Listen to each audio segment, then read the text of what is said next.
Oh, hello YouTube. In this stream, I will be comparing, as I say in the title, the MCU, Star Wars, Harry Potter, Lord of the Rings. The reason for that is because these are the four fantasy franchises that I am the most familiar with.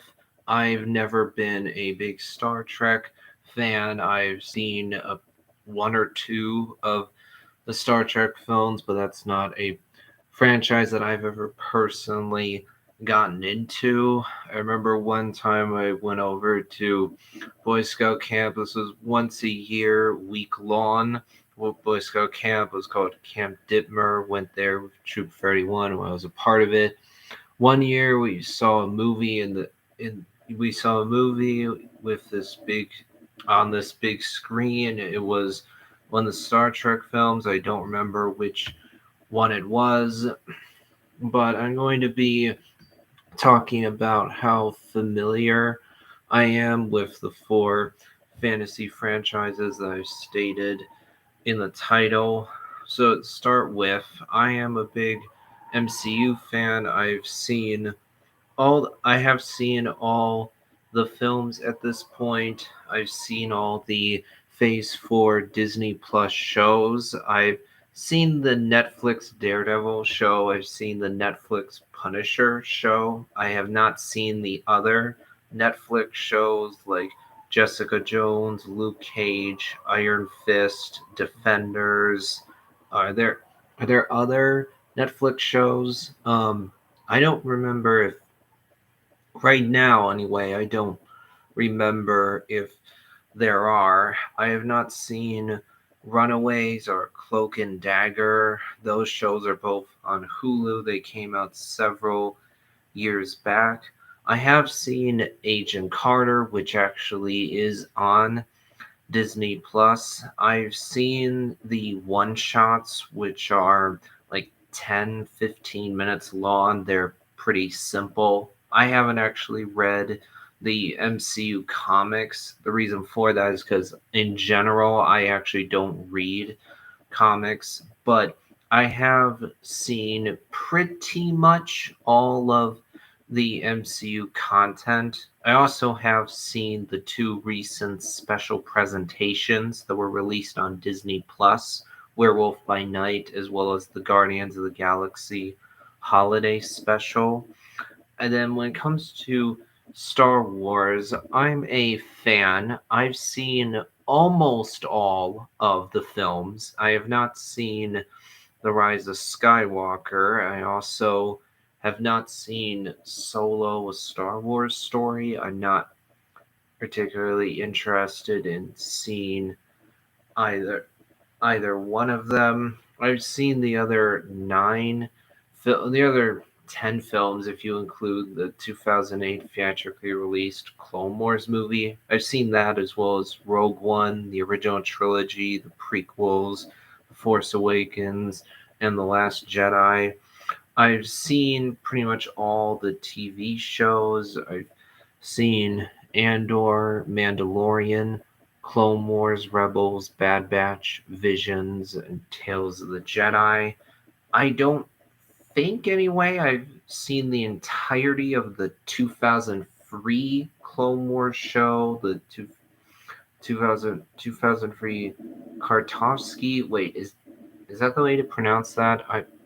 I'm not sure, but I don't. I've seen part of that show for sure, but I don't know off the top of my head anyway if I've watched all of that show. The good news is that it is now on Disney Plus, so it's fairly easy to watch it. I haven't seen the holiday special or the old Droids and Ewoks show that came out decades ago, or the Ewoks movies like Caravan of Courage and Battle of Endor. I haven't seen Resistance. It's not a show that I'm interested in watching. Nor have I watched the Lego Star Wars holiday special. I've read some of the books. Specifically, I've read some of the new canon books. Like, for example, I've read Bloodlines as well as the the Aftermath trilogy, Catalyst, um, the Phasma novel, um, the first Fraud book, and I think that's it in terms of the books from the new Disney canon. And then when it comes to the books from Star Wars Legends, I've read a few of them. I've read the Darth Revan novel as well as the Darth Bane trilogy. I remember actually years back I read those three books multiple times actually because I did really enjoy them.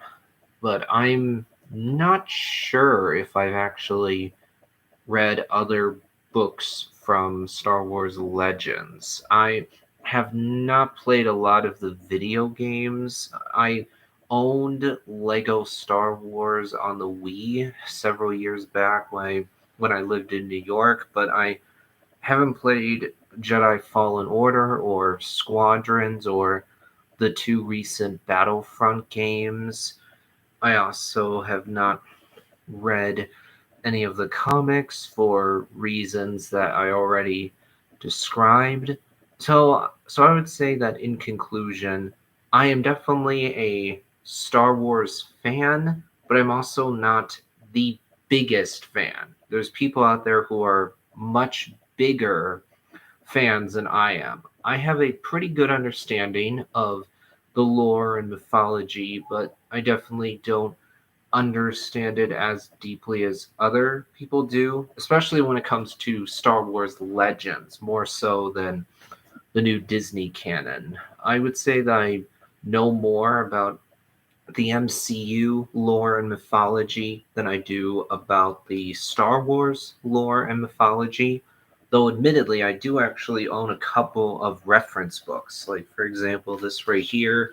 This is Star Wars The Ultimate Visual Guide. It basically goes through the events of the films, the TV shows, both from films, TV shows, books, comics, all that, both from the new Disney canon, but also from Legends as well. And then I have this right here, Star Wars: The Complete Visual Dictionary, which basically combines the visual dictionaries for episodes 1 to 6. And then I have this reference book right here called Star Wars: The Essential Atlas, which similar to the visual guide also goes through events, but the difference is it also goes through various planets as well. And I also, for the at the moment anyway, have, the, have this visual this ref also for the moment I have this reference book right here. It's called Star Wars: The Visual Encyclopedia. It's not one that I own. I actually rented. I checked it out from the library in town. I also haven't gone to Star Wars Celebration or any of those major fan events. I haven't done cosplay or gone to Galaxy's Edge or Rise of the Resistance or the Galactic Star Cruiser. I haven't gone to any of those more expensive places. So that's another example of what I mean when I say I'm definitely a Star Wars fan, but not the biggest fan. And then when it comes to Harry Potter, I actually own the original 7 books. I've read them multiple times.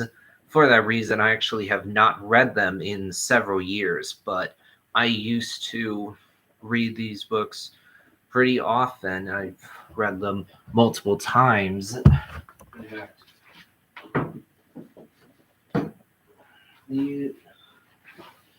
In fact, yeah, here are the books actually. So we have, let's see, the Deathly Hallows, Half Blood Prince, Order of the Phoenix, Goblet of Fire, Prisoner of Azkaban, The Sorcerer's Stone. I don't see the Chamber of Secrets here, but I know that I own the book for sure, even though I don't know where it is at the current moment.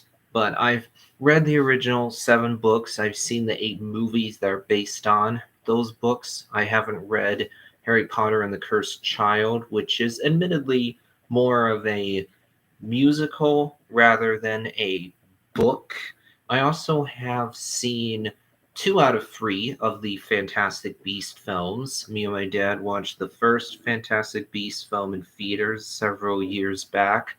Just this year, I did actually watch Fantastic Beasts Secrets of Dumbledore in theaters, but I've not watched the second film called Crimes of Grindelwald. So, overall, I would say that I'm quite familiar with the Harry Potter lore and mythology.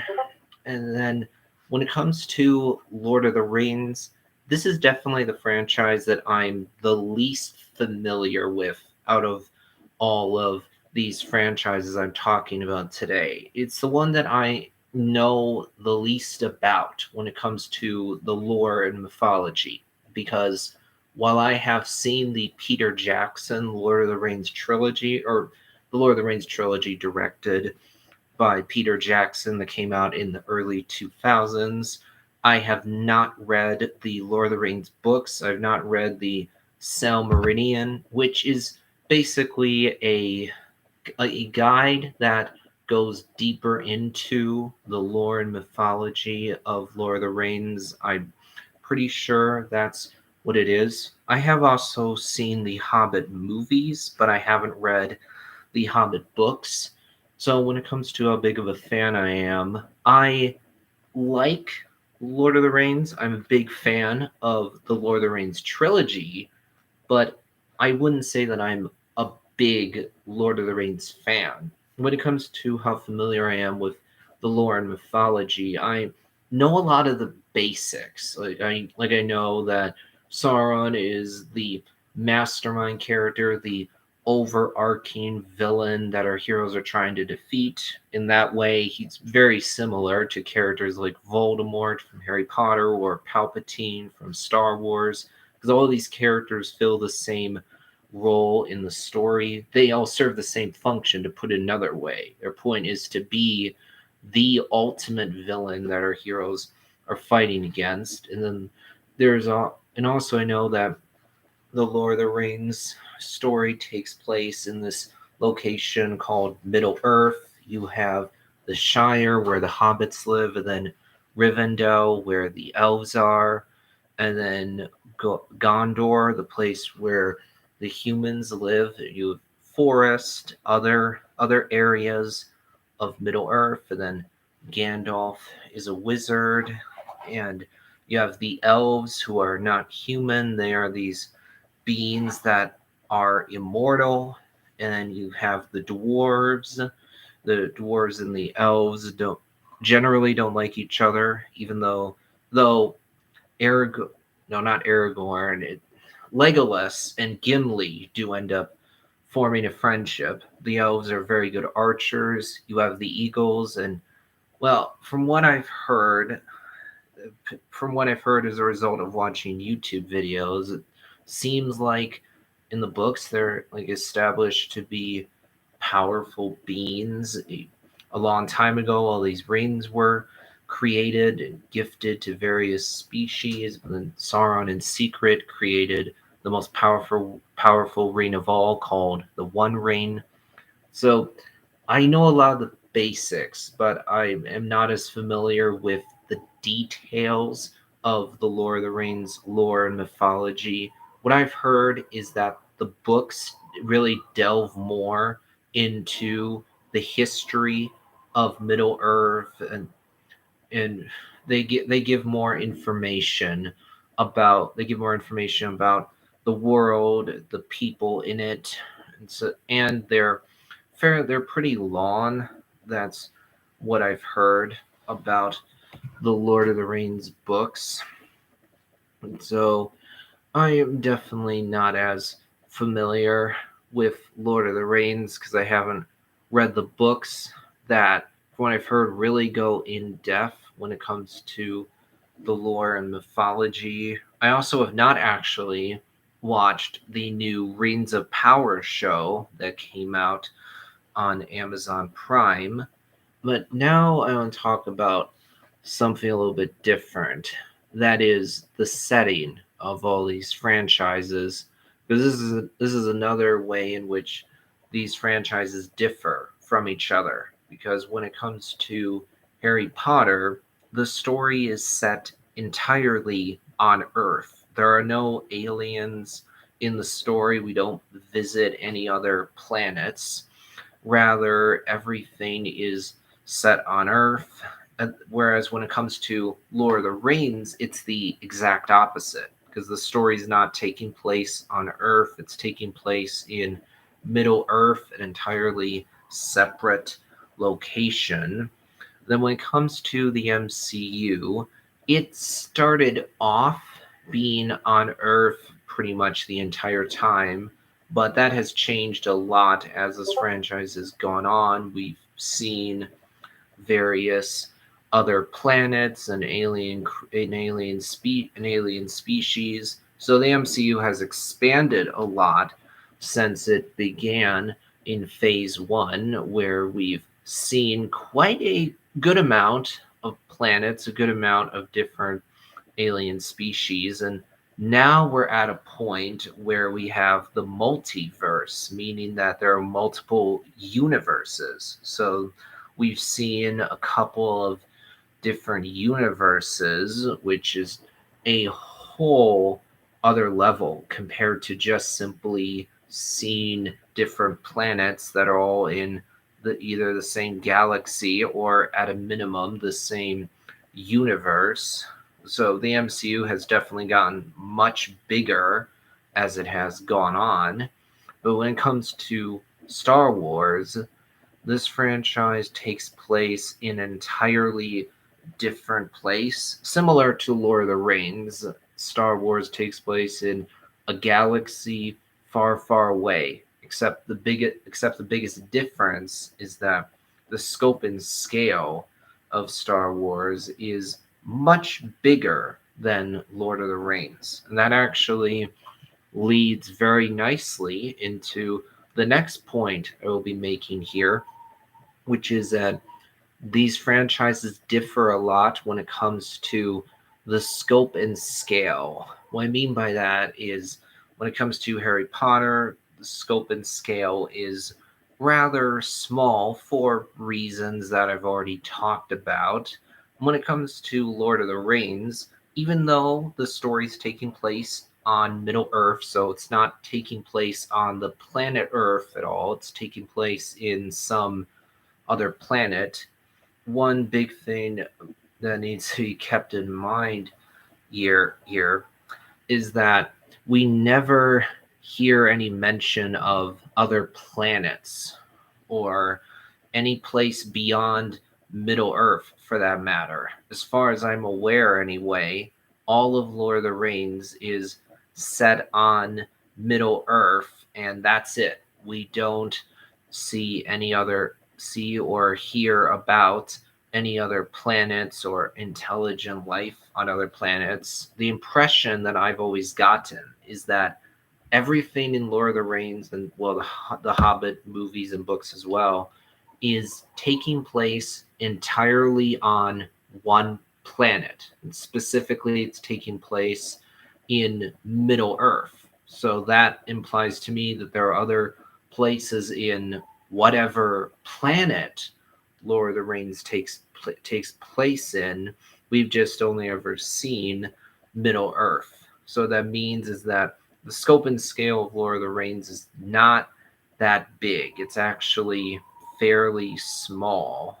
And then when it comes to the MCU, I kind of talked about this before, but the franchise started off fairly small and taking place on Earth and not really going beyond that. But then we saw Asgard in the first the first four movies. We saw other places in the Nine Realms, and then we saw Sakaar in Thor Ragnarok, and Guardians of the Galaxy movies take place pretty much entirely in space. So we see quite a good amount of other planets and alien species. And then when you get to phase 4, we see at least one other universe in Doctor Strange into the Multiverse of Madness. Even though I really, really wish that movie had actually lived up to the title, it has the word multiverse in the title, but yet we barely actually see the multiverse at all. But regardless, we have at least seen one other universe, both in Doctor Strange 2 as well as the TV show What If. That series actually explores the multiverse far more than the film that actually has the word multiverse in the title, which I think is pretty sad. And then in Loki, we see this place where the Time Variance Authority is, and it's been stated that this place is completely separate from all the universes that exist. That this is a place that exists outside of time and space, whatever that really means exactly. It's hard to really know where exactly the TVA headquarters that we see in Loki really is.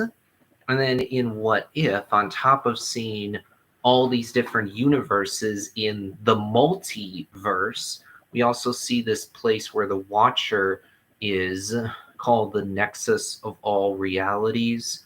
That's what is stated on in the MCU wiki. And this is a place that's completely outside of all the different universes. That seems to be the case in the What If TV show, that like the Watcher exist in exist and is in a place that's completely separate from all the universes, since the Watcher is watching all the different universes that exist. And I mean, in the What If finale, this is where it gets insane. We see a whole bunch of different universes, and we've also seen various dimensions as well, like the dark dimension that we first saw in the original Doctor Strange film. And then we have seen the mirror dimension. And we also learn about the Noor dimension in Miss Marvel. And then there's the junction place in Doctor Strange into the Multiverse of Madness, which is described as a place that is in between universes. And at the beginning of the final episode of Loki season 1, right at the beginning of the season finale, we see two different black holes. And also in the Loki show, we see this place called the Void at the End of Time. This is where the version of Kane that was in charge of the TVA is. He's in a place called the Citadel. He's in a building called the Citadel at the End of Time, which exists in the Void at the End of Time. We meet this version of Kane who created the fake timekeepers so that he could remain in the shadows and puppeteer them from behind the scenes to keep the TVA from knowing about him. This guy's referred to as He Who Remains. So the MCU has gotten really big because we've seen various universes on top of seeing different dimensions, which are like different planes of existence. So not exactly the same as a different universe. And then you've got these other places that seem to be separate from the different universes that exist in the multiverse, and then the different dimensions. So the scope of the MCU has gotten a lot bigger than Harry Potter and Lord of the Rings. But the scope and scale of Star Wars is very, very big, because Star Wars is set in a galaxy that has a ton of worlds. I mean, we're talking about thousands of different planets. The galaxy is, in fact, divided into various parts. So you have the deep core, which is the absolute center, and then the core worlds, which are the more prosperous and you could say civilized, quote unquote, worlds, and then the mid rim, the outer rim, and then wild space, which are the areas of the galaxy that have almost never actually been explored, so they're fairly mysterious. And then the unknown regions, and I mean, you keep going to get to the edges of the known Star Wars galaxy. The unknown regions, as the name would suggest, are basically the completely unknown, somewhat scary, mysterious parts of the galaxy. Well, the unknown regions is the unknown, scary, mysterious area of the galaxy that has not been explored at all. This right here is the way that the galaxy was divided in Star Wars Legends. And also, Legends did sometimes explore the idea of life in other galaxies that are in the Star Wars universe, the greater universe that the known galaxy is in. Admittedly, this idea of life in other galaxies has not been explored all that often. Frankly, even in Star Wars Legends, this idea wasn't really explored all that often. I mean, the biggest instance by far was the Usain Vaughn, who were a race that did come from outside the known Star Wars galaxy. And when you look at the old Marvel comics that came out, I think in the 80s, those got really, really strange at times. They really went far outside the box of what you would expect from Star Wars. In some cases, something was established in one of these old Marvel comics that was never brought up again. Yeah, I think that's because even the people who made these comics realized this is not going to work. This is too weird for Star Wars. And there also were also other pieces of content in Legends that got really, really strange at times. When it comes to the new canon, it has not not explored as much the idea of life in other galaxies. I mean, to some degree that has been touched on because it's been said that Palpatine did want to expand out to other galaxies. That point was very firmly made clear in Star Wars Legends. That has been stated in books and comics that have come out for the new canon, and there's also this species called the Grisk that has been introduced in the new Thrawn trilogy, and I think they are said to come from a different galaxy. And then when it comes to the Ahsoka show, there has at least been online rumors, speculation, leaks, whatever word you want to use, that has said that the Ahsoka show will explore a totally different galaxy. I honestly hope that isn't the case because there's still a lot, and I mean a lot, you can explore in the known galaxy, especially with wild space and the unknown regions. But keep in mind that this has not been at all officially confirmed. This is just online speculation. So take it with a grain of salt. That may or may not end up being the case. Disney and Lucasfilm has yet to come out and officially confirm that this is actually going to happen. So the scope and scale of Star Wars has always been very big, not just because of how many planets there are in the Star Wars galaxy, but also because you have humans and aliens living side by side. to the point where they form these galactic governments like the Old Republic, the Galactic Republic, the New Republic. If you look at Star Wars Legends, the Galactic Federation of Free Alliances, which was the successor state to the New Republic. Also, you're talking about a galaxy that has, I mean, quadrillions of citizens. It has a huge amount of citizens, but you could definitely say that now the MCU is at a point where the scope and scale is bigger than Star Wars for reasons I've basically already talked about. Because the MCU is at a point now where it's exploring the multiverse, where there are multiple different universes.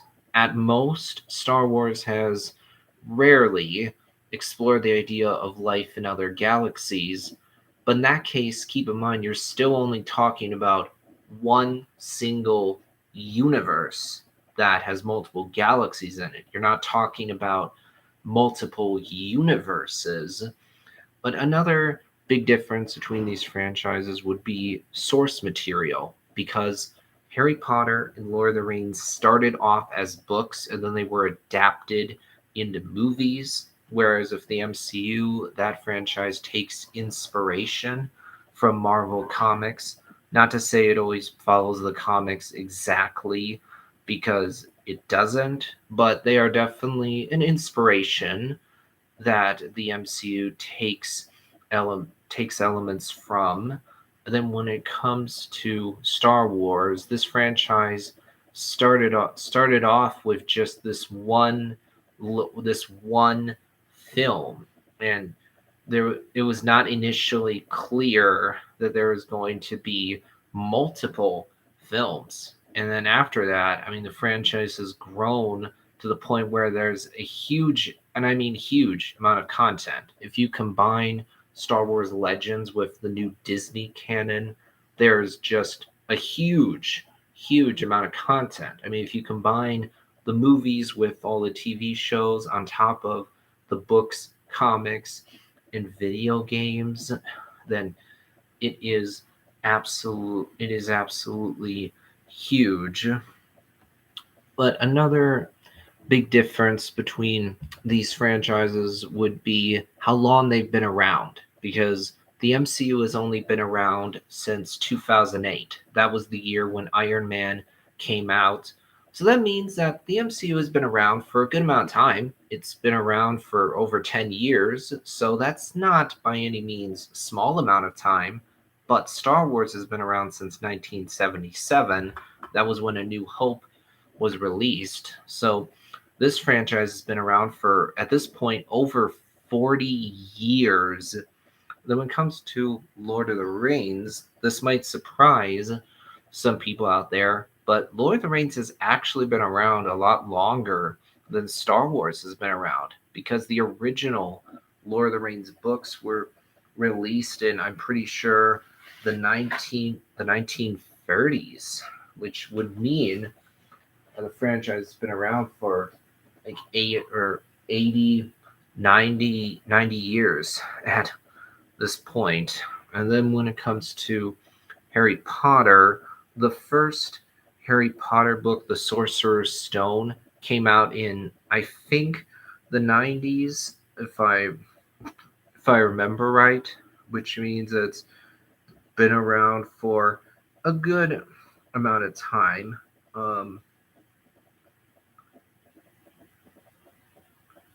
Okay, so I just looked this up here. So, the original story for Lord of the Rings, what actually looks like, is The Hobbit. That was released by J.R.R. Tolkien in 1937. That was a long time ago. That was 85 years ago. And then after that, the first Lord of the Rings book came out. It came out on July 29th, 1954. And then the second book came out in 1954. The third book came out in 1955. So, wow, the Lord of the Rings has been around for a long, long time. And then Let me look up here. Harry Potter and the Sorcerer's Stone. Let's see. Did that when did that come out? Uh, okay, so the first book came out in 1997. So it means Harry Potter has been around for over 20 years, which is quite a good amount of time. So when you look at these four franchises, Lord of the Rings is the oldest, and then Star Wars would be the second oldest, and then Harry Potter the third oldest, and then the MCU is the fourth oldest, or you could say the youngest. Basically, it's the franchise that has been around for the least amount of time. But another big difference between these four franchises is the amount of content that has been released for them. I talked earlier about how there's been a ton of Star Wars content that's been released. When it comes to the MCU, there's been a lot of films for this franchise without a doubt, but there hasn't been quite as much content for the MCU outside of the movies. Yes, that has somewhat changed recently because we've gotten the Disney Plus shows and the two special presentations that were released on Disney Plus, and there's the old shows like Agents of S.H.I.E.L.D., Cap Agent Carter, as well as the Netflix and Hulu shows. And then there are comics that have been released. There have been simple little one shots. But unlike Star Wars, there hasn't been a huge amount of books, comics, video games that have been released for the MCU. For the most part, this franchise has been contained to the big screen. For the most part, it's been contained to movies and TV shows. Unlike Star Wars, which has a ton of content outside of the movies and TV shows. Well, as well as you could say the holiday specials are really simple, basic things like that. And then when it comes to Harry Potter, there's been the main books, the movies based off of those books, The Cursed Child, and then the Fantastic Beast films. But there hasn't been a ton of content outside of all that has been released for this franchise. Yeah, there have been Harry Potter video games that have been released. Maybe there have been a couple of other books and comics. I'm not sure. But all that stuff I talked about right there, the original seven books, the movies based off of those books, The Cursed Child and the Fantastic Beast films, well, as well as the Fantastic Beast handbook that the Fantastic Beast films are based on. That's pretty much it. And then when it comes to Lord of the Rings, there's been the Peter Jackson trilogy, the Hobbit movies, the Lord of the Rings and Hobbit books, and then reference material like the Silmarillion, and then of course the new Rings of Power show. And there was an animated film that came out a long time ago. I don't remember exactly when, but there hasn't really been a ton of content outside of all that has been released. I mean, think about it this way. When it comes to Star Wars and the MCU, there's new content being put out on a pretty consistent basis. Not as much with Harry Potter and Lord of the Rings. And I would say the big reason why is because Disney is overall in charge of Star Wars in the MCU. So these two franchises are being run by a major company that wants to have content being that wants to see content be released on a pretty consistent basis, obviously, so they can make more money. The same is not true with Harry Potter and Lord of the Rings. These franchises are not being run by a company as big anyway as Disney. I mean, Harry Potter has been released by I think Warner Brothers, and then when it comes to Lord of the Rings, I don't think there's been one major company really that has been in charge of Lord of the Rings. So with Star Wars in the MCU, you have either stuff on the big screen like movies or TV shows being put out on a pretty consistent basis, or at a minimum, you have books, comics, or video games that have been released on a pretty consistent basis. Whereas if Harry Potter and Lord of the Rings, not as much content has been released for either of those franchises. But I would say the big difference between Star Wars and the MCU is this: the MCU has been putting out films quite often, especially more recently. The same is not true with Star Wars. The last film that came out was The Rise of Skywalker. And even now, in the year 2022, in December of 2022, almost January of 2023, we as Star Wars fans do not know when it is that another film will actually be released. And as far as I'm concerned, that's very, very embarrassing. I mean, if you're Disney, then you should be ashamed of yourself for not being able to just simply put out a movie for one of your big franchises that you've invested a lot of money, time, and effort into. And on top of that, what I think is also really embarrassing is that you have projects being announced and then nothing comes of it. For example, at one point it was stated that, oh, Kevin Feige, the guy in charge of the MCU, oh, he's going to do some kind of Star Wars project. And then we have not heard anything about it at all. Also, here's another example. Taika Waititi, who did For Ragnarok and For Love and Thunder, he's gonna do a Star Wars project at some point. Maybe we're not sure when, but don't worry, guys. He's totally going to do a Star Wars project at some point when he has the time. That's actually something that really baffles me, is that you have all these filmmakers that come in and they basically say, hey, Star Wars, I'll make time for you after I'm done with everything else. You have all these different people that are not saying, I am committed to making Star Wars. Instead, they say, oh, once I get finished with everything else, then I will find time for Star Wars.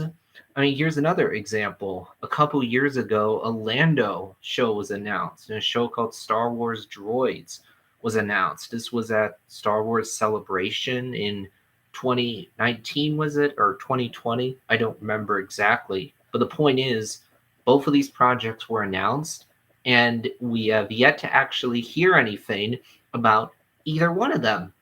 And then Rogue Squadrons was supposed to be the next movie that would come out. That was also announced at Celebration, but then it was announced that the project would be delayed indefinitely. But then more recently, Patty Jenkins has been talking about still wanting to do Rogue Squadrons.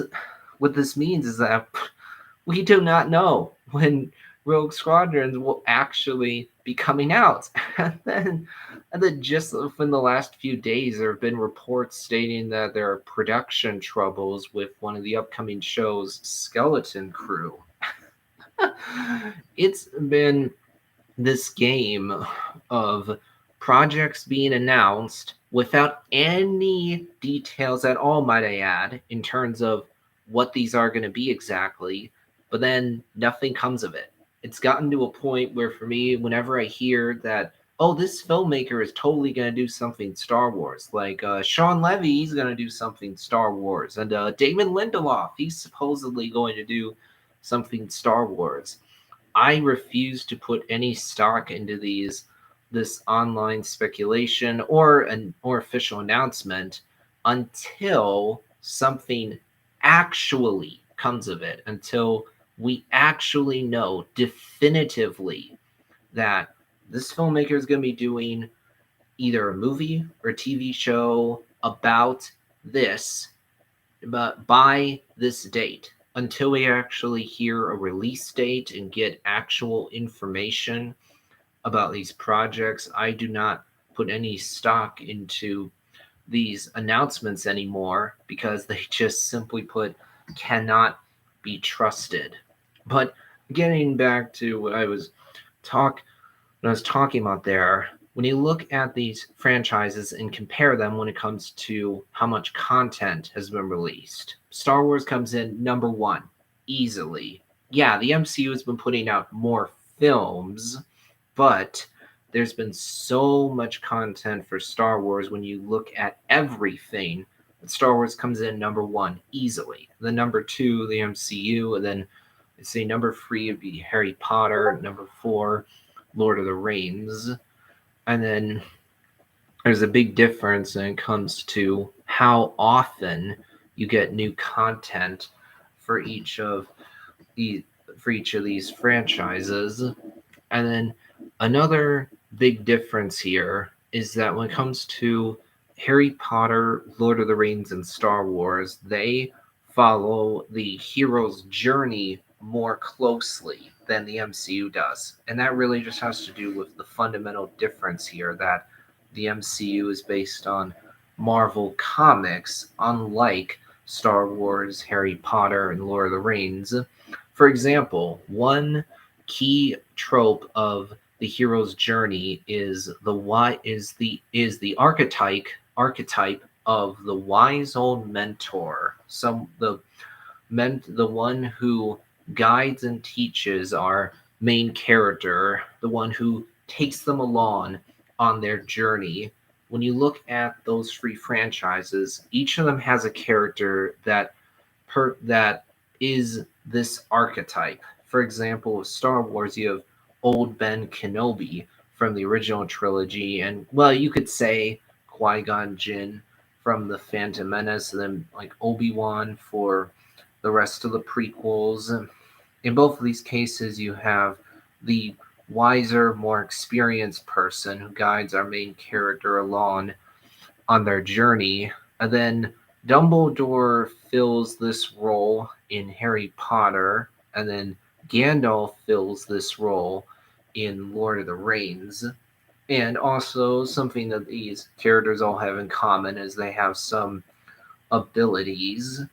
But then another classic trope of the hero's journey, another classic element of the monomyth of the hero's journey, is our main character starting off at either a low point or at least in a place of ignorance. For example, when it comes to Lord of the Rings, Frodo at the beginning of the story is in a good place. He has a home, he has a family, he has his uncle Bilbo who takes care of him.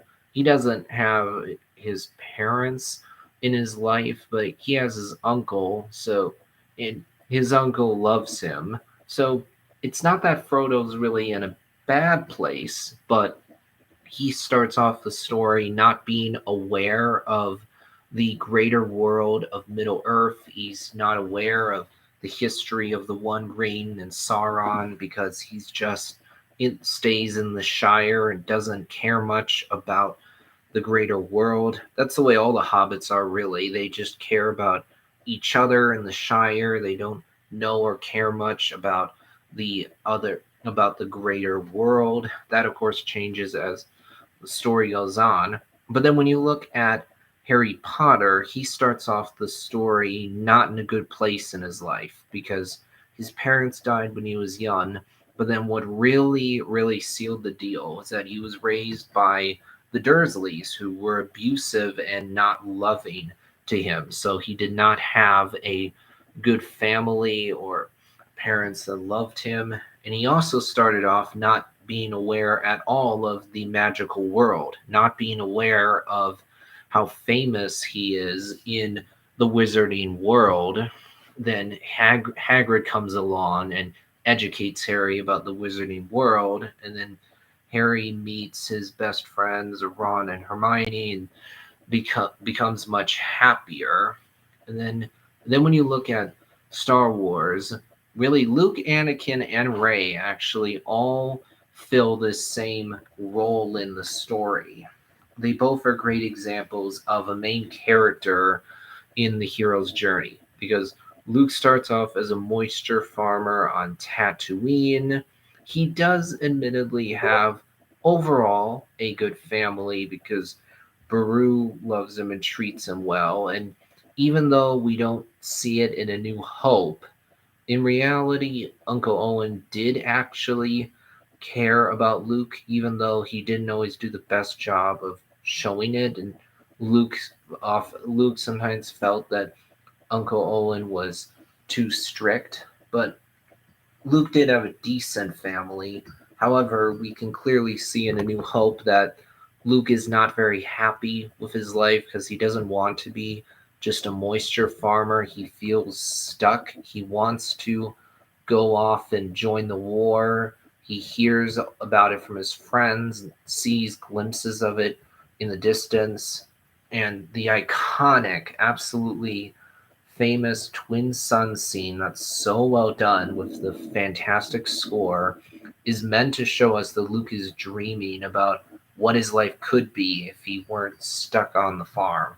Then when you look at Anakin in the Phantom Menace, he's a slave, and the only family he has is his mom. He does have friends, but he's still not in a good place in his life. And then when you look at Rey in The Force Awakens, she's actually completely living alone. She doesn't have any kind of family at all.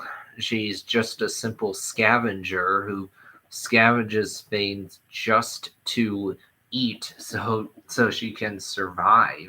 She's dreaming that her parents will one day come back for her, but she's living on a harsh desert world without anyone to be there for her. That's actually something that Luke, Anakin, and Rey all have in common. They all start off on a desert planet.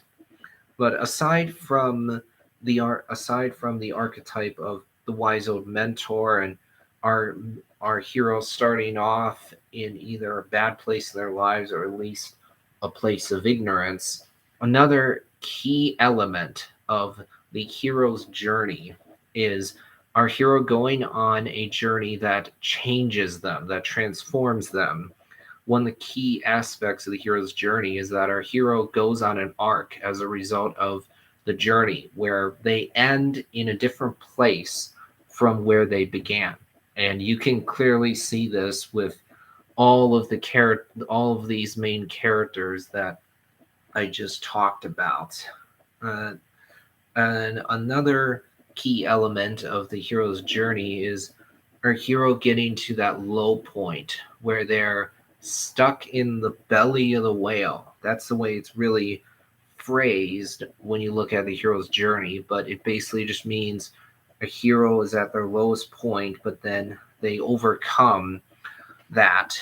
And that actually leads perfectly into another key element of the hero's journey, which is our hero in the end overcomes whatever forces are opposed to them and are trying to defeat them. Our hero ultimately triumphs and in some cases gets the girl in the end. And the idea here is that when a hero starts off as an underdog but then comes out on top when not everything is working to their favor right away, but then ultimately they overcome whatever forces are opposed to them, it's very satisfying. You feel this deep sense of triumph and victory because you're rooting for the hero to win against whatever forces are opposed to them. And a big part of that is because our hero starts off as the underdog, but then ultimately wins. You see this with Star Wars, Harry Potter, and Lord of the Rings. Even though you could say that this is not 100% the case with Frodo. On the one hand, by the end of the story, evil has been defeated because the One Ring is destroyed, and so Sauron is destroyed. But on the other hand, that victory comes at a great cost to Frodo because, as I talked about in this video I put out explaining why I think that Frodo is a paragon, Frodo made this great sacrifice in order to defeat evil. That sacrifice was choosing willingly to carry the One Ring, despite being fully aware of what the One Ring was, despite being fully aware of its corruptive nature and the fact that the ring contained the spirit of Sauron. Frodo still, as we see in the first film, chooses willingly to become the ring bearer. And one of the things that's so incredibly heroic about Frodo is, despite the heavy toll that carrying the ring takes on Frodo, he still determinately carries on anyway. He still soldiers on, even though when you look at the three movies, you can clearly see that as the journey goes on, it just gets hard. It just gets harder and harder for Frodo to carry that ring, because he has more and more of a weight on his shoulders as the journey goes on. The burden of carrying that ring just becomes greater and greater. And then by the time you get to the third film and Frodo and Sam are actually in Mordor about to climb up Mount Doom in order to get inside it so they can actually destroy the ring, you can tell that Frodo by that point is just completely drained and exhausted, physically, mentally, and emotionally. He has almost nothing left. But then Sam carries him inside Mount Doom, and the One Ring ultimately does end up being destroyed, even though Frodo does not actually throw the ring into the fire. He does actually make the choice to keep the ring because he couldn't resist any longer, but due to the intervention of Gollum, the ring still ended up being destroyed anyway. This whole journey does come at a great cost to Frodo, and thus ultimately he does leave Middle Earth, I think, because he realized, I will never be the same again. I will never be able to, on Middle Earth, fully recover from my experience. I can never return to normal life again. Things will never be the same for me because I sacrificed so much. I gave up so much for the sake of everyone else, for the sake of Middle Earth. So Frodo ends up leaving. Therefore, this whole idea with the hero's journey where a hero ultimately triumphs, I mean, you could say that that's not necessarily the case for Frodo, but still, I would say that this trope is basically still there in Lord of the Rings, even though it maybe doesn't play out exactly the way the way it's supposed to, going by the hero's journey. But when it comes to the MCU, the big difference here is that there's a ton of characters, and so the MCU doesn't really follow the hero's journey the same way that the other franchises do. But when it comes to the films, what I'm going to talk about now is how consistent I think they are. So I think that the MCU, when it comes to its films, has been pretty consistent because I think almost all their films are good to great, with only a couple exceptions. I'm not a big fan of Iron Man 2. It's actually the only MCU film that I find to be outright bad. Aside from that, I don't think any of their other films are bad. Some are definitely better than others, but I think all the rest range from okay at worst to at best great. For The Dark World and Age of Ultron, actually Captain Marvel as well are really the big ones that come to mind when I think of MCU films that are very generic, kind of mediocre, rather forgettable. Not bad films, but just not ones that I have much desire to rewatch. These three are actually the only really MCU films that I find to be just okay. Are the only ones that I find to be just okay, not even good, though not bad either, but just right there in the middle where I find there's not much really memorable or distinctive about them. They're just rather forgettable to me. In fact, I have not actually watched For the Dark World or Age of Ultron in years. In fact, right now I'm actually going back through the MCU films and rewatching them. I did not rewatch Iron Man 2. I did not rewatch For the Dark World, and I have no plans to rewatch Age of Ultron or Captain Marvel either. Aside from those four films, I think all the other films are good to great. Admittedly, the other there are some other films that I don't have much desire to rewatch. For example, I'm not going to rewatch For Love and Thunder because that film just gets way too jokey, in my opinion, to the point where I feel like it would be better off as an actual parody of the MCU, not an actual MCU film. I feel like that would be so much better as an SNL skit than an actual MCU film. And then I'm not going to rewatch Doctor Strange into the Multiverse of Madness because it baffles me to no end that Vision is completely and utterly excluded from that movie. I do not like how you really want to watch WandaVision to understand Doctor Strange 2. I don't like that because in order to watch WandaVision, you have to have Disney Plus. In order to have Disney Plus, you have to pay the monthly fee for the service. So not everyone has Disney Plus, and I mentioned this before, but just not it disappointed me so much that the film barely explored the multiverse. That movie has the word multiverse in the title, but yet it played things so conventional. It was so safe, so tame, when Doctor Strange 2 could have been so much more wild and crazy than it actually turned out to be. Don't get me wrong, there are wild and crazy aspects of the movie, but overall, I just feel like they played it so safe when they did not need to.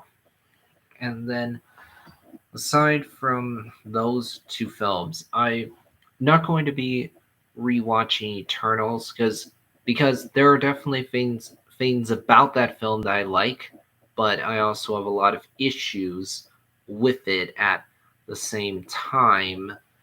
But I'm going to be rewatching all the other films in the MCU. So while I think that the MCU films are pretty consistent, I find the Star Wars films to be a lot less consistent. On the one hand, you have fantastic films like A New Hope and Empire Strikes Back, and then you have films that are good but also have flaws like Rogue One and Return the Jedi. Then you have like the prequels and the sequels, which I am not a fan of at all. I think that all six of those movies are bad. I mean, when I did my ranking, I was really just thinking which film is not as bad as the other ones, not which film do I actually like and think is good. And then when it comes to Harry Potter, I don't think that the films are all that consistent. Not primarily anyway for me because of the quality, but more more because there's four different directors that have done Harry Potter films. And the books initially started off as pretty short and simple, but they got a lot more complicated as they went on. And by the time you get to the later films, it's just obvious that they cut out a lot from the books. How good I think these changes are definitely varies, but because the films were adapted from the books, which got a lot more complicated as they went on, I think that definitely caused problems. I mean, think about it this way: The Order of the Phoenix, book number 5, is the longest book but it's also the shortest movie. I do think most of the Harry Potter films are, at a minimum, good. There's not very many of them that I find to be bad or even like generic. So, I mean, quality wise, I don't find the Harry Potter films to be all that inconsistent. But when it comes to them being adaptations of the books, I don't find the Harry Potter films to be all that consistent.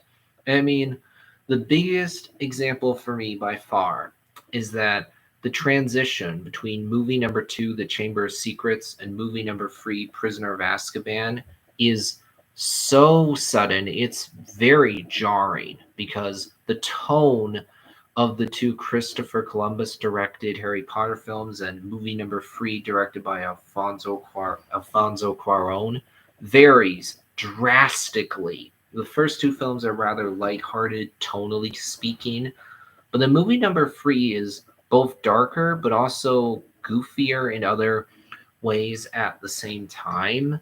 Plus, the Prisoner of Azkaban looks very, very different from the first two movies because Hogwarts looks very different, and the film looks darker than the first two movies. That that just that's the biggest thing that pulls me out of the movies is just going from the first two films to the third one. It's because it's such a huge change and it's really jarring. When it comes to the Lord of the Rings and Hobbit movies, I find them to be fairly, anyway, consistent. Like I said before, I love the Lord of the Rings trilogy.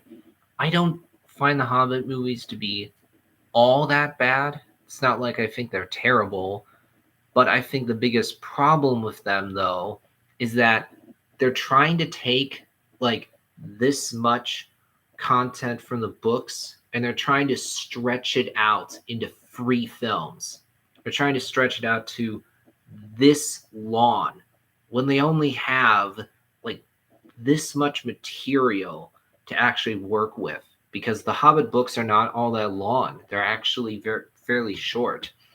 So the Hobbit movies, I think that the biggest thing holding them back is that they are just stretching out a a really pretty small amount of content, a pretty small amount of material, a lot. And so when it comes to consistency, I would say that I think the MCU comes in number one. Number two would be Lord of the. I think number two would be Lord of the Rings, and number three Harry Potter, number four Star Wars. If we're considering the TV shows, then you gotta keep in mind there really isn't any Harry Potter TV show. There's the new Rings of Power show, but I haven't actually watched it. So when it comes to Star Wars and the MCU, which franchise do I think is more consistent when it comes to its TV shows? Well, when it comes to the MCU, I am a big fan of the show Agent Carter. Yeah, I know that it can feel separate from the rest of the MCU because it's not one of the new Disney Plus shows that just very, very obviously and overtly tie in to the movies. They tie into what's currently happening with the franchise. Agent Carter doesn't really tie into the MCU in that way because it's not like the events of Agent Carter are really relevant to what's happening right now in phase 4. And also the events of this show really aren't mentioned in the MCU films or any of the recent Disney Plus shows. So yeah, Agent Carter can feel fairly separate from the rest of the franchise. But at the same time, I would counter with I don't think that the events of this show contradict anything in the MCU, and I don't think that the events of the movies or any of the recent TV shows actually contradict the events of Agent Carter. In fact, I think that this is a show that's underrated that more people really should check out because it exists in this little pocket of the MCU that I find to be really interesting. That pocket being the time period in the 1940s before SHIELD was formed. We learn in Captain America the First Avenger that the SSR, or the Strategic Scientific Reserve, which was this allied wartime agency created during World War II to fight against the Nazis, and more specifically Hydra, by President FDR. And then later on, members of the SSR like Captain Phillips, Agent Peggy Carter, and Howard Stark end up becoming founding members of SHIELD. At first, the SSR is reorganized as a branch of SHIELD so that SSR is not its own independent federal government agency anymore, but is simply a branch of SHIELD. But then at a certain point, the SSR is completely dissolved.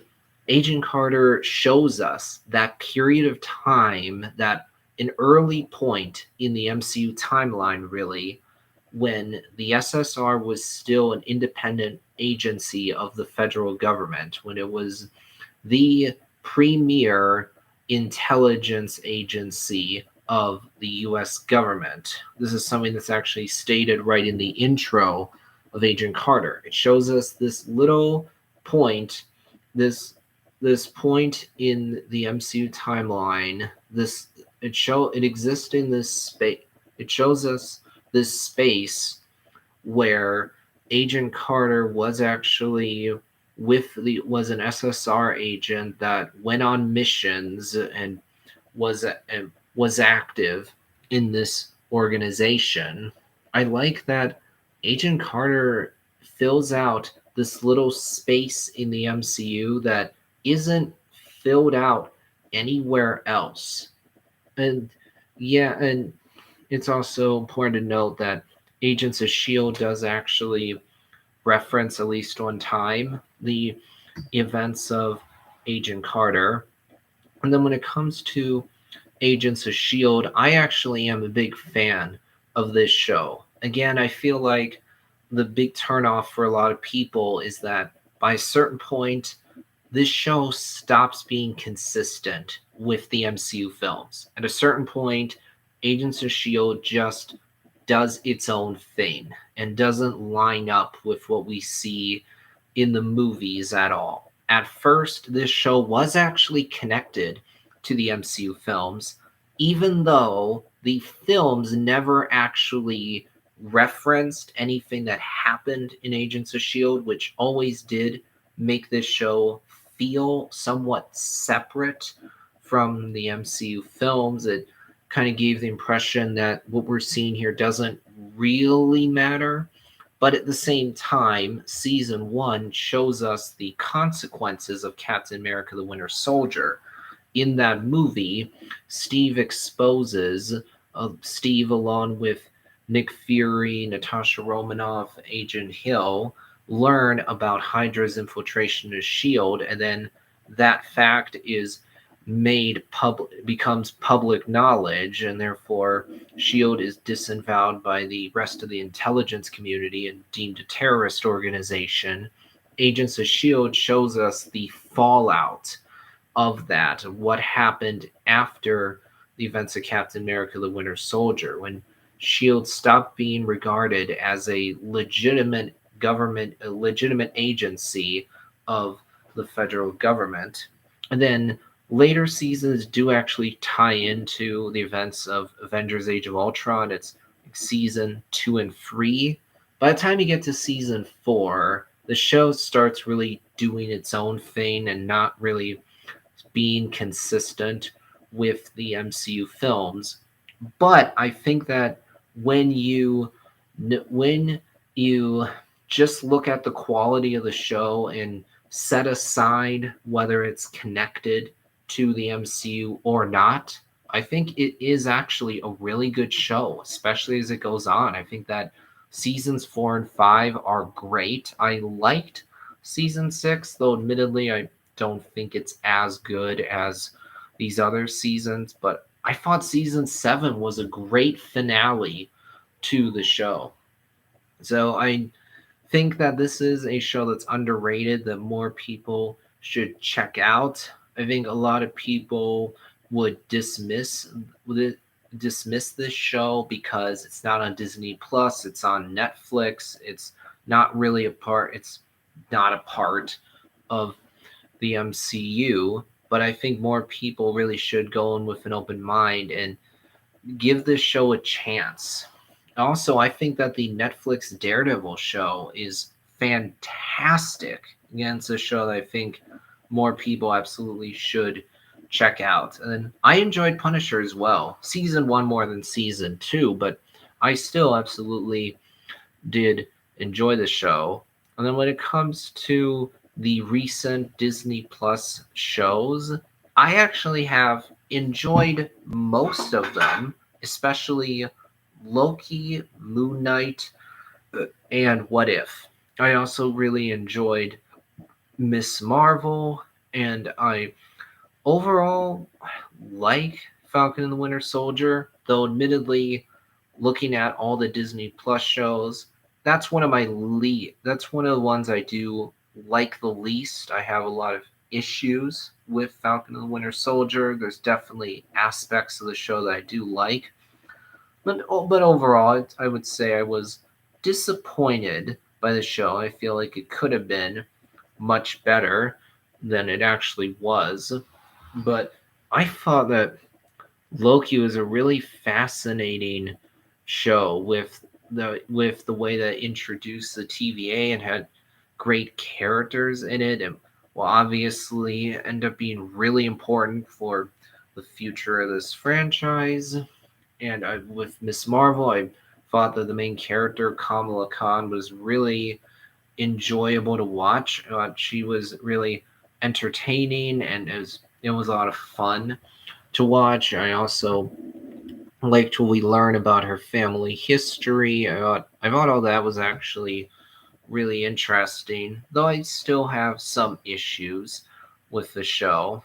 I thought that Moon Knight was a really interesting change of pace for this franchise. It's something really different because it's looking at someone who is not really a traditional black and white hero. He's someone who is very damaged, is not all there mentally, to the point where he has multiple personalities.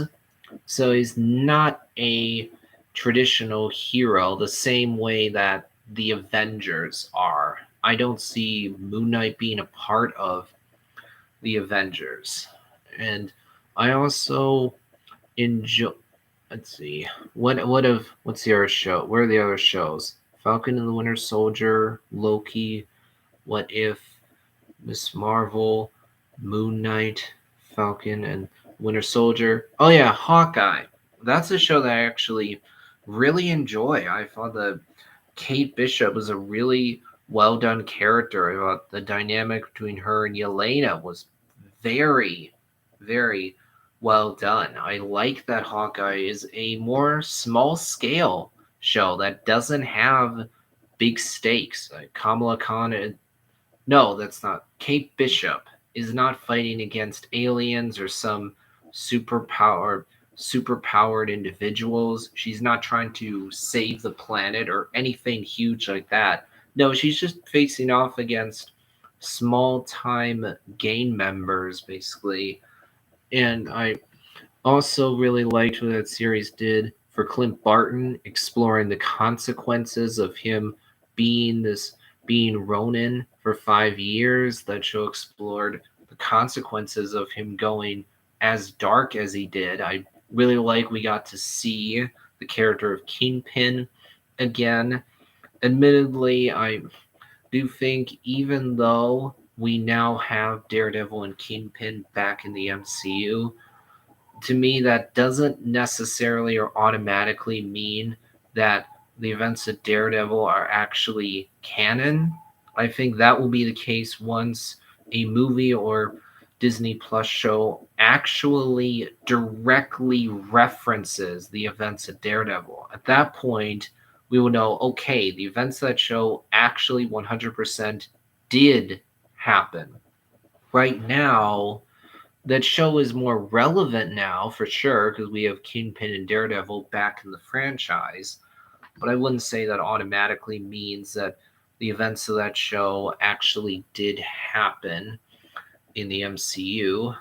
But overall, I would say that when it comes to the TV shows I actually have seen, again, I haven't seen all of them. I know that some of the others are not as well received. But looking just at the TV shows that I have actually watched, I think that most of them are at a minimum good, and then some of them are great. When it comes to Star Wars, you have the Clone Wars, which I think is excellent, and then you have shows like Rebels and Bad Batch that I like but also have issues with. And then Andor, which I think is fantastic. The Mandalorian, which I think is great, but I definitely have issues with it, especially with season two, just because that season was more simplistic.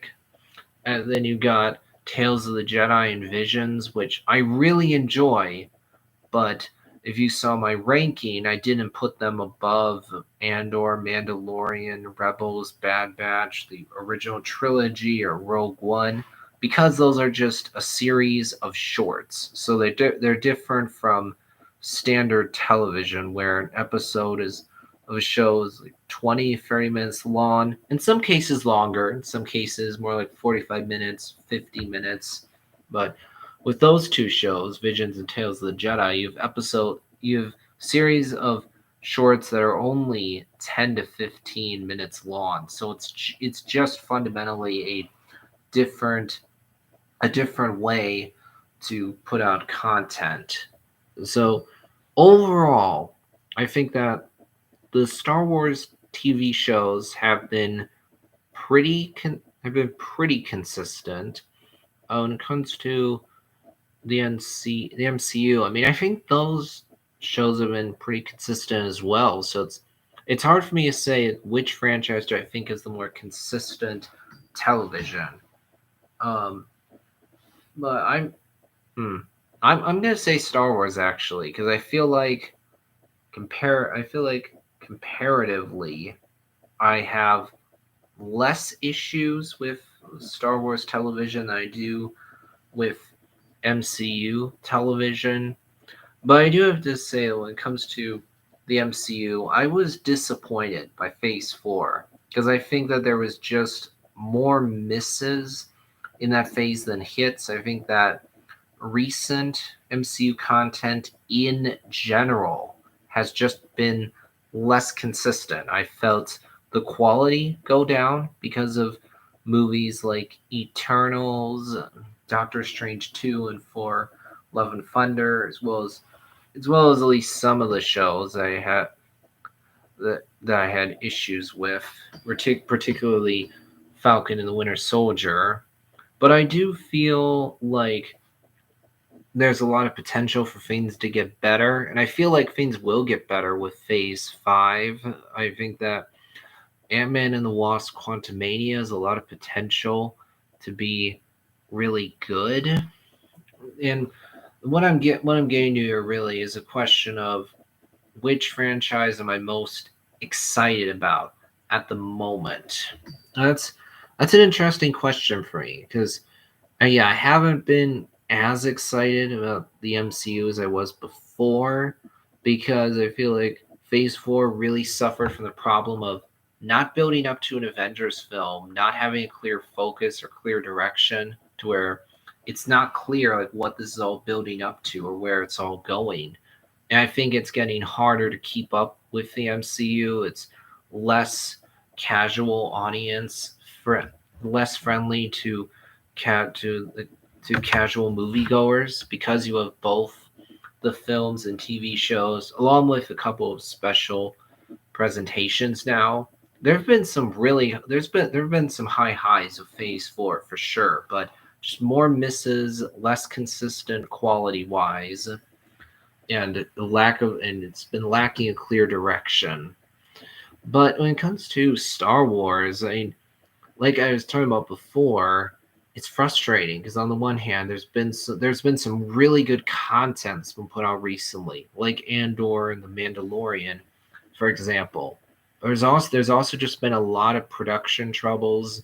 With You saw this with the sequel trilogy, and then the TV shows I talked about before, like with Skeleton Crew, and even Rogue One, which I really enjoy, did actually have production troubles as well. Plus, again, we have not gotten a movie, and we don't know when one's coming out, which I think is an absolute embarrassment. But I do overall like what we've gotten recently with Andor and Tales of the Jedi, and then Bad Batch Season 2 starting in January, and then Mandalorian Season 3 coming out in March, and then there's also the novel Battle Scars, the video game Jedi Survivor, and then next year, Star Wars Celebration. I mean, I'm not as excited about Celebration because, again, that one year we got a whole bunch of announcements. Not all of them end up coming true. Um, it's an interesting question for me in terms of which franchise am I more excited about right now, the MCU or Star Wars? I mean, I don't know. You know what I'm gonna say. I'm gonna say the MCU because, like, I still find it to be more. I still think it's more consistent overall. The main reason for that is because you have one guy steering the ship who knows what he's doing and has a plan. That's the thing. With the MCU, I feel like there is a plan. The people in charge know what they're doing. I mean, the fact that they talk about content that won't be coming out for a couple years now during big fan events just tells me that the people in charge of the MCU know what they're doing. They have a plan. Whereas with Star Wars, again, some of the individual content has been fantastic. But overall, I don't feel like the people running Star Wars really know what they're doing. It doesn't feel like they really have a plan. They're just floundering, trying to figure out what exactly to do with the franchise. Again, they're not able to get a movie off the ground. It feels like with Star Wars, the people in charge bring people in just because they're popular at the moment. Like, oh, let's bring in Benioff and Weiss. They did Game of Thrones, so let's have them do something Star Wars. Let's have them do some project. And then that ended up not panning out. And then let's bring in Taika Waititi because he did the 4 films. Let's bring in Kevin Feige because he's in charge of the MCU. They're just going for what's popular in the moment rather than what's best for the franchise. And it feels like Kathleen Kennedy and the other people in charge over there keep bringing in filmmakers and telling them, hey, you figure out what we're going to do with Star Wars because we don't know what we're doing. So overall, I'm going to say that I'm more excited right now about the MCU because I feel like there's a long-term plan that the people in charge have created. They know what they're doing. I don't get the same feeling at all with Star Wars. And then I'm not as excited about Harry Potter because, again, there's not been a lot of content released for Harry Potter recently. I don't know what's really coming next for the franchise. You know, there's been a couple films that have been released, the Fantastic Beast films, but there just hasn't been a huge amount of Harry Potter content, and I'm not really sure what's going to come next. And then I'm not that excited about Lord of the Rings either at the moment because I haven't watched Rings of Power. I haven't heard great things about it, and I'm not sure what's really coming next. I mean, let's see what else is there to talk about. So here's what I'll say. Harry Potter is more nostalgic for me because I read the original 7 books multiple times. I remember when I used to read those books, I had a really good time reading them. In fact, back when me and my dad used to read books together, we actually read the first Harry Potter book together. And I mean, I've seen a couple of those films anyway in theaters, but Harry Potter is also at the same time not the franchise I'm really excited about right now. The MCU is the more consistent franchise that I'm more hyped and excited about right now. I've seen a lot of those films in theaters, more so than with any of these other franchises. Lord of the Rings is a franchise that I did not get into for a long time. It really wasn't until I was a college student at SMSU in Marshall that I really started to get into Lord of the Rings. It's a franchise that I'm just a more casual fan of, not a diehard fan that I like, but am just do not know as much about. When it comes to Star Wars, I mean, this is the franchise that I've known for the longest, and on top of owning a couple of reference books, I actually have the original trilogy on DVD because I found a set of the original 3 movies in a dumpster when me and some other family members are helping my grandparents move out of the house they used to live in. That was pretty funny, but that's just the franchise that I'm more in general frustrated with right now. Even though I definitely watch a pretty good amount of videos about Star Wars, I also watch a pretty good amount of videos about the MCU as well. But for today, I'm gonna wrap things up there. So, goodbye, everyone. This is Sean Mary, aka Parma Mary Dog, signing off.